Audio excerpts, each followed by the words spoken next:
அன்பார்ந்த பிரியோ டிவி நேயர்களே, நான் உங்கள் அன்பு ஜோதிடர் பரத்ராஜ் பேசுகின்றேன். இன்று 22/4/2026 சித்திரை மாதம் 9ஆம் தேதி புதன்கிழமை, சப்தமி திதியும் அதனோடு சேர்ந்து திருவாதிரை நட்சத்திரம் சம்பவிக்கிறது. இந்த நாளிலே ஸ்ரீ ராமானுஜருடைய அவதார திருநாளாக அனுஷ்டிக்கப்படுகிறது. ராமானுஜர் இந்த வைணவ சம்பிரதாயத்திலே மிகப்பெரிய ஒரு ஆச்சாரியன். இந்த ராமானுஜருடைய பிறந்த நாளாகவும் இந்த நாளாகப்பட்டது வெகு விமர்சையாக பல்வேறு இடங்களிலே கொண்டாடப்படுகிறது. வைணவ திருத்தலங்களிலே ஸ்ரீபெரும்புத்தூரிலே அவர் அவதாரம் செய்த இடமாக இருப்பதால் அங்கே ஸ்ரீபெரும்புத்தூர் ராமானுஜர் திருக்கோவிலிலே பல்வேறு விதமான சிறப்பு பூஜைகளும் ஆராதனைகளோடு சேர்ந்து அநேக விசேஷங்களும் நடைபெறுகிறது. இந்த ஒரு நன்னாளிலே இந்த விசேஷங்கள் சிறப்பு நடப்பதால் அனைத்து பக்தர்களும் தவறாமல் கலந்து கொண்டு எல்லா விதமான இறையருளும் இறை பேராற்றலும் பெறும்படி கேட்டுக்கொள்கிறோம். இப்போ பார்த்தீங்கன்னா லக்னத்தில் மாந்தி இருக்கக்கூடிய நபர்கள், அவங்களுக்கு பார்த்தீங்கன்னா எந்த லக்னம் வேணாலும் இருக்கலாம், அவர்களுக்கு பிரேத சாபம்னு ஒரு சாபம் இருக்கும். அப்பேற்பட்ட ஆட்கள் பார்த்தீங்கன்னா எப்படி அந்த சாபத்திலேருந்து விடுபடலாம்னு கேட்டிங்கன்னா, இம்மாதிரியான ஆச்சாரியன், அதாவது இறை அருளாளர்களை தரிசித்து செல்வதற்கு ஜீவ சமாதிகள், அதே போல் இறை பேராற்றல் நிறைந்த வாழ்ந்து மறைந்தவர்களுக்கும் இம்மாதிரியான ஆச்சாரியர்களுக்கும் உண்டான பெரும் சக்தியை கொண்டே அதை வெல்ல முடியும். இந்த லக்னம் மாந்தி இருக்கக்கூடிய ஆட்கள் என்ன பண்ணலான்னு கேட்டிங்கன்னா, ஜீவ சமாதிகளுக்கு சென்று வரும்பொழுது உங்களுக்கு அந்த தோஷங்கள் படிப்படியாக குறையும்.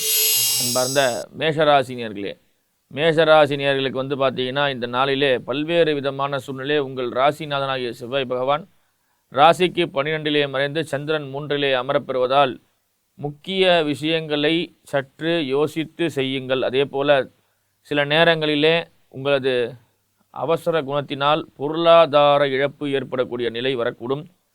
அதே போல் சில நேரங்களிலே நீங்கள் மனக்குழப்பத்திலே சில விதமான முடிவுகளை எடுப்பது தவிர்த்து கொள்ளுங்கள். ஏதோ ஒரு விஷயத்தையும் இவருடைய ஆலோசனைப்படி செய்யும்போது நல்ல லாபத்தை பெறலாம்.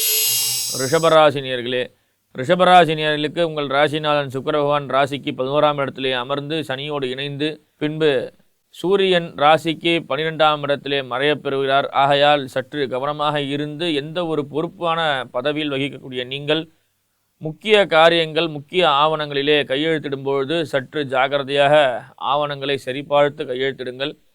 அதே போல் முக்கிய விஷயங்களுக்கு போன்றவற்றை கொட்டேஷன் போன்றவற்ற விஷயங்கள்லாம் செய்யும்பொழுது தெளிவான முறையிலே நீங்கள் செயல்பட்டு வரும்போது நல்ல லாபங்களும் ஆதாயம் பெறலாம். அதே போல் அரசாங்க உத்தியோகம், அரசு சார்ந்த விஷயங்களுக்கு முயற்சி எடுப்பது மிகவும் சிறப்பான முறையிலே அமையப்பெறும். டிஎன்பிசி போன்றவற்றை எழுதுவதற்கு ஒரு அருமையான சூழ்நிலை உங்களுக்கு ஏற்படுகிறது. எனவே அதை பயன்படுத்தி கொண்டு நல்ல முன்னேற்ற பாதையில் செல்லுங்கள்.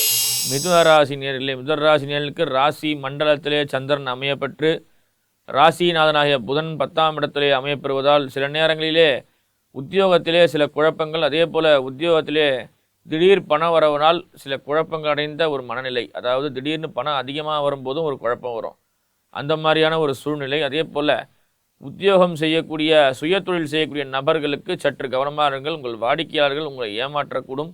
எனவே சற்று கவனமாக இருந்து அத்தகைய முக்கிய விஷயங்களை எல்லா ஒரு விதத்தையுமாக சரிபார்த்த பின்பே வாடிக்கையாளரிடத்திலே பொருள்களை ஒப்படையுங்கள். அது மிகவும் சிறந்த முறையிலே உங்களுக்கு செயல்படும்.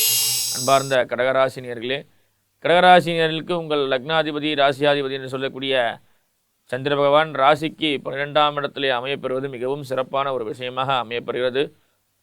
சந்திரன் மறைந்திருக்க பல்வேறு விதமான லாபங்களும் ஆதாயங்களும் பல்வேறு விஷயங்களும் தரக்கூடும். அதே போல் தொழில் முன்னேற்றம், பொருளாதாரத்திலே வலிமையான முறையிலே நல்ல லாபங்கள், எதிர்பார்த்த பணவரவு, தனவரவு, உடல் ஆரோக்கியம் மேம்படும். அதே போல் உடல் பயிற்சி செய்து வரும்போது சில வியாதிகளிலிருந்து நீங்கள் தப்பித்துக் கொள்ளலாம். சிம்மராசினியர்களே, உங்கள் ராசிநாதனாகிய சூரிய பகவான் ராசி மண்டலத்திலே உங்கள் ராசியிலிருந்து 9ஆம் இடத்திலே அமர்ந்து சந்திரன் 11ஆம் இடத்திலே அமையப்படுகிறார். நல்ல விதமான பாக்கிய விஷயங்கள் நடைபெறும். அதே போல் பூர்வீக சொத்து விவகாரத்திலே நல்ல முன்னேற்றம், சிலருக்கு பல் சம்பந்தப்பட்ட பிரச்சனைகள் வரலாம். அதே போல் எடுத்த காரியத்திலே வெற்றி, தொழிலே நல்ல லாபங்கள், ஆதாயங்கள், பொருள் இழப்புகள், அதாவது வீண் விஷயங்களுக்காக உங்கள் பொருட்களை இழக்கக்கூடிய நிலைகள் வந்து சேர்கிறது. எனவே சற்று கவனமாக இருந்தால் நல்ல முன்னேற்றங்களும் லாபங்களும் ஆதாயங்களும் கன்னிராசினியர்களே, கன்னிராசினியர்களுக்கு எடுத்த காரியத்திலே வெற்றி, முயற்சியிலே நல்ல லாபங்கள், ஆதாயங்கள். உங்கள் ராசிநாதனுடைய பகவான் உங்கள் ராசி மண்டலத்திற்கு 7ஆம் இடத்திலே அமர்ந்து 7ஆம் பார்வையாக உங்கள் ராசி மண்டலத்தை பார்ப்பதும், அதே போல ராசிக்கு 10ஆம் இடத்திலே சந்திர பகவான் அமையப்பெறுவதும், சனியோடு சேர்ந்த புதனோடு சேர்வது மிகவும் சிறந்த முறையிலே அமையப்பெறுகிறது. நீண்ட நாட்களாக திருமணம் ஆகாத நபர்களுக்கு திருமண பாக்கியமும், அதே போல சிலர்களுக்கு காதல் வயப்படக்கூடிய சில விஷயங்கள்லாம் ஏற்படுது. எனவே இந்த நாள் உங்களுக்கு மிகவும் இனிமையான நாளாக அமையப்பெறுகிறது. துளாராசினியர்களே, துளாராசினியர்களுக்கு ராசி மண்டலத்துடைய ராசிநாதனாகப்பட்ட சுக்கிர பகவான் உங்கள் ராசிக்கு 6ஆம் இடத்திலே அமையப்பெற்று சந்திரன் 9ஆம் இடத்திலே அமையப்பெறுகிறார். சில நேரங்களிலே உடல் உபாதைகள், அதனால் சில பொருள் இழப்புகள் ஏற்படும். அதே போல நல்ல லாபங்கள், ஆதாயங்கள், எடுத்த காரியத்திலே நல்ல முயற்சியும், அதே போல உங்களது இந்த நாளாகப்பட்டது வீண் அலைச்சலிலே சில நேரங்களிலே ஒரு 5க்கும் மேற்பட்ட இடங்களுக்கு சென்று வரக்கூடிய ஒரு நிலை. எனவே சற்று எல்லா விஷயத்தையும் சரிபார்த்து கொள்ளுங்கள். அதே போல் நீங்கள் அடிக்கடி தண்ணீர் குடிப்பது மிகவும் சிறந்த முறையிலே இருக்கும். வெயிலின் காரணமாக சிலர் மதிய நேரத்திலே பிரயாணங்களை தவிர்த்து கொள்வது மிகவும் நல்லது. அதே போல் உங்களது உரிய ஆவணங்களை சரிபார்த்து கொண்டு 2 சக்கர வாகனங்களிலோ அல்லது 4 சக்கர வாகனங்களில் செல்லும்போது உரிய ஆவணங்களை சரிபார்த்து கொண்டு செல்லுங்கள். அது உங்களுக்கு மிகவும் லாபகரமாக இருக்கும். விருச்சிகராசினியர்களே, விருச்சிகராசினியர்களுக்கு 5ஆம் இடத்திலே செவ்வாய் பகவான் அமையப்பட்டு நல்ல லாபமான விஷயங்களை தந்தருள்வர்களால், அதே போல் உங்கள் ராசிக்கு 9ஆம் இடத்திலே சந்திரன் அமையப்பெற்று உங்கள் ராசியினுடைய அஷ்டமஸ்தானத்திலும் சந்திரன் அமையப்பெறுகிறார். அஷ்டமத்திலிருந்து 9ஆம் இடத்துக்கு பிரவேசிக்கக்கூடிய நேரத்தில் இருப்பதால் சிலருக்கு சின்ன சின்ன பிரச்சனைகள் வரலாம். அதே போல் சற்று கவனமாக இருங்கள். இந்த வளிமண்டல பிரச்சனைகளிலே சில நேரங்களிலே உங்களுக்கு உடல் வலிகள், அதே போல் கை கால் வாத நோய்கள் வர்றதுக்கு வாய்ப்புண்டு.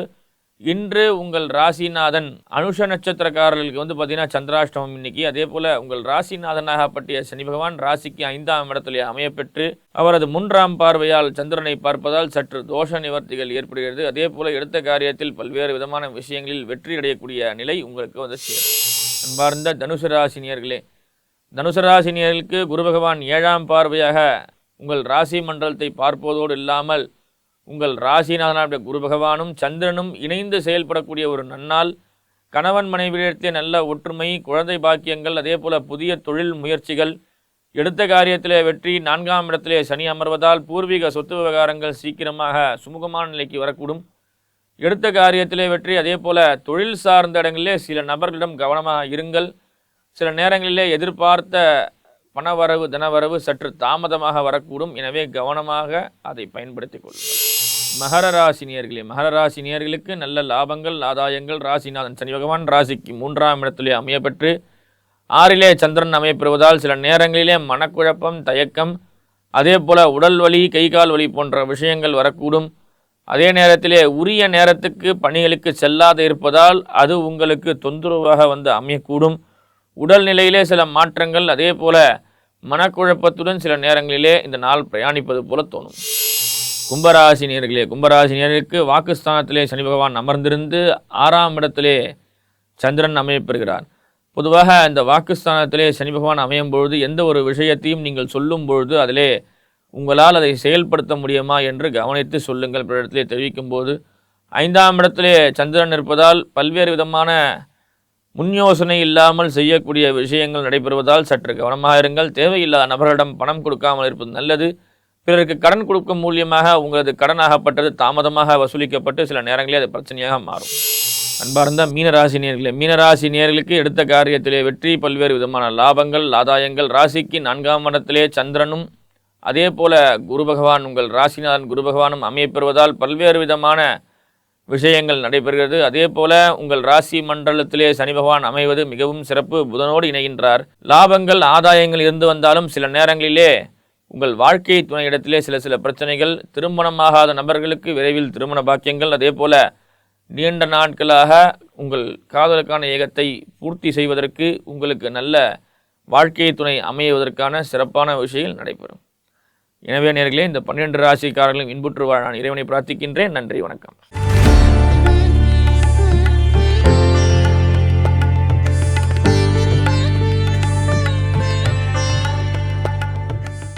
ஆச்சி மசாலா. எந்த சமையலும் ருசி